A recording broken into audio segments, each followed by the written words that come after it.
दरम्यान नाशिक आणि पालघर जिल्ह्यातील काही भागांना गेल्या 3 दिवसांपासून सातत्याने धक्के बसत आहेत।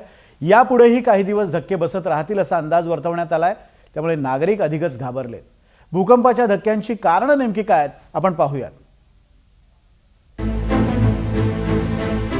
शनिवारच्या रात्री आणि रविवारी पहाटे नाशिक जिल्ह्याच्या काही भागात अचानक हादरे बसू लागले। घरातील पंखे आणि इतर वस्तू जोराजोरात हलू लागल्या। भूकंप आला असं वाटल्यानं नागरिकांनी घराबाहेर धाव घेतली।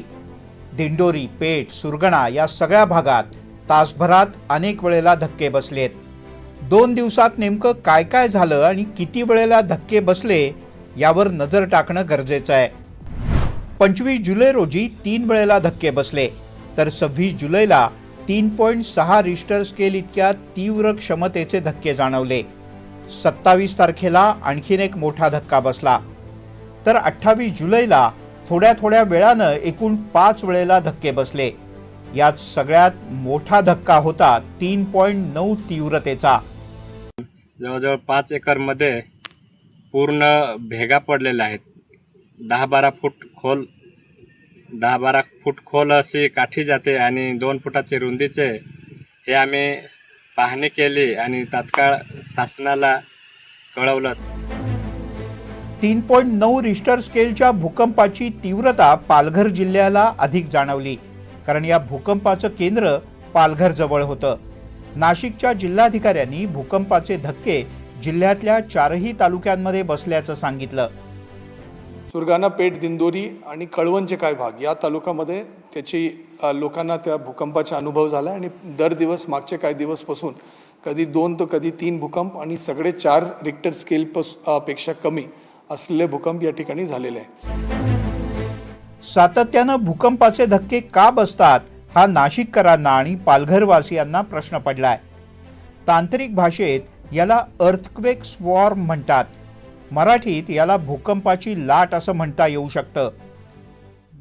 वॉटर कॉलम ज्याला म्हणतात, म्हणजे पाणी त्याच्यावर खूप कित्येक फूट असतं, 200 फूट 400 फूट एवढं पाणी असतं उभं असलेलं धरणांच्यामुळे।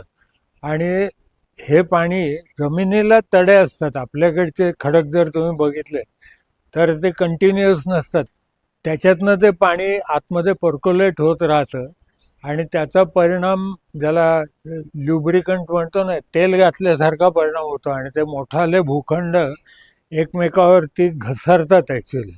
आणि त्यांच्यामध्ये जी ऊर्जा बाहेर पडते त्या घर्षणामुळे ती आपल्याला भूकंपाच्या स्वरूपात जाणवते। या भूकंपाचा आणि नाशिक पालघरमध्ये झालेल्या धुवाधार पावसाचा सुद्धा संबंध आहे। डोंगराळ भागातल्या मुसळधार पावसामुळे भूगर्भातील खडकांच्या थरात पाण्याचा दाब वाढतो आणि याच दाबामुळे हे हलके हादरे बसतात। तज्ज्ञांच्या मते नाशिकचा पश्चिम भाग भूगर्भातल्या फॉल्टलाईन परिसरात येतो। 2 भूपट्टे किंवा पाषाणखंड जिथे जोडले जातात तिथे घर्षणानं जमीन हादरू लागते आणि यालाच फॉल्टलाईन म्हणतात। फॉल्टलाईन म्हणजे 2 भूपट्टे किंवा पाषाणखंड जिथे जोडलेले असतात तिथे घर्षण होतं आणि जमीन हादरू लागते। याच भागाला फॉल्टलाईन म्हटलं जातं। नाशिक आणि पालघरला जुलैप्रमाणेच ऑगस्टमध्ये सुद्धा अनेकदा धक्के बसू शकतात असा अंदाज वर्तवण्यात आलाय। त्यामुळे प्रशासनानं आत्तापासूनच उपाययोजना करायला सुरुवात केली आहे। नाशिकमध्ये तडे गेलेल्या इमारतींमध्ये नागरिकांनी राहू नये असं आवाहन करण्यात आलंय। याशिवाय धोकादायक घरातील लोकांचं स्थलांतर करण्यासाठी ठिकाणं निश्चित करण्यात आली आहेत। प्रांजल कुलकर्णी, NDTV मराठी, नाशिक।